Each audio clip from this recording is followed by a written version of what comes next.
Assalamualaikum warahmatullahi wabarakatuh. Hai sahabat ASN Milenial, kembali lagi berjumpa dengan saya Rahmatullah, peserta Laksar CPNS BPSDM Daerah Provinsi Kalimantan Selatan tahun 2021, angkatan 35, kelompok 4. Baiklah, pada kesempatan kali ini saya ingin menyampaikan kesan-kesan saya setelah mengikuti materi komitmen mutu.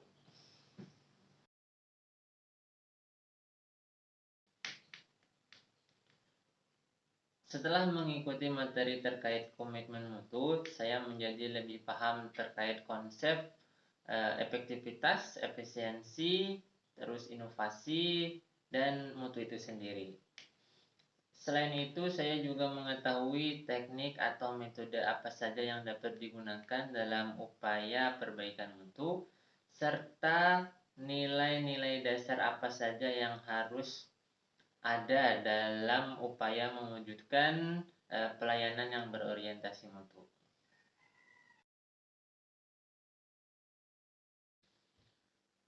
Secara sederhana, efektivitas dapat diartikan sebagai alat ukur untuk mengetahui sejauh mana organisasi dapat mencapai tujuan yang telah ditetapkan. Adapun efisiensi itu terkait penggunaan sumber daya yang diperlukan untuk mencapai tujuan tersebut.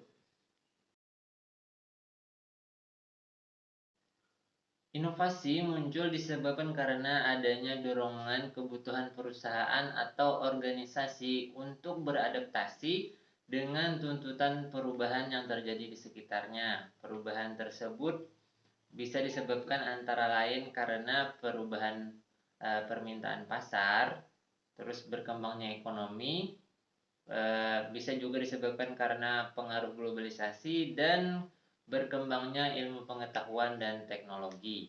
Adapun terkait konsep mutu itu sendiri, sesungguhnya konsep mutu terus berkembang seiring berubahnya paradigma organisasi terkait pemuasan kebutuhan manusia, yang mana pada awalnya lebih berorientasi pada pemenuhan jumlah atau kuantitas produk sesuai permintaan, dan sekarang berubah menjadi atau lebih dititikberatkan kepada kualitas atau mutu produk.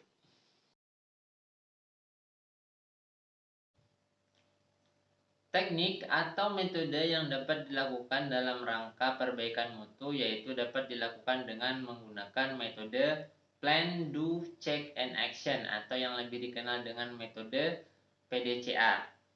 Yang mana pada tahap plan kita melakukan identifikasi terkait permasalahan yang dihadapi untuk mengetahui penyebabnya serta bagaimana solusinya.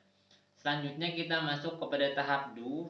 Pada tahap ini rencana aksi yang sudah kita susun sebelumnya harus dilakukan secara konsisten. Selanjutnya masuk kepada tahap cek, yaitu di mana pada tahap ini kita melakukan pemeriksaan apakah rencana aksi yang sudah kita susun berjalan sebagaimana mestinya, serta apakah indikator keberhasilan yang kita inginkan sudah dicapai atau belum. Setelah itu kita masuk kepada tahap yang terakhir, yaitu pada tahap action atau tahap melakukan tindakan sebagai tindak lanjut terhadap hasil pemeriksaan, yang mana ada 3 tindakan atau pengambilan keputusan sebagai tindak lanjut dari hasil pemeriksaan tadi, yaitu adopsi, adaptasi, dan pembatalan. Selain itu juga dapat dilakukan dengan menggunakan metode sebab akibat atau yang lebih dikenal dengan metode Fishbone.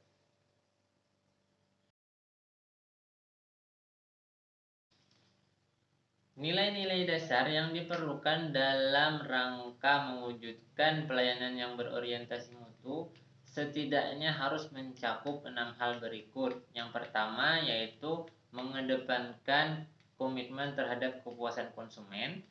Yang kedua,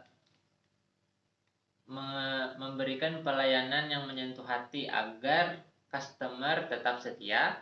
Yang ketiga, menciptakan produk yang berkualitas tinggi. Yang keempat, melakukan adaptasi terhadap perubahan yang terjadi atau melakukan inovasi. Yang kelima itu menggunakan pendekatan ilmiah dalam pengambilan keputusan, serta yang terakhir melakukan upaya perbaikan secara berkelanjutan.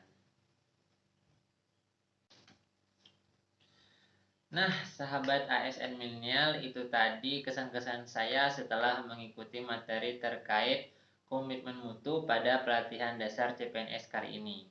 Sampai jumpa pada video selanjutnya. Jangan lupa share, like, comment, and subscribe. Sampai jumpa. Dah.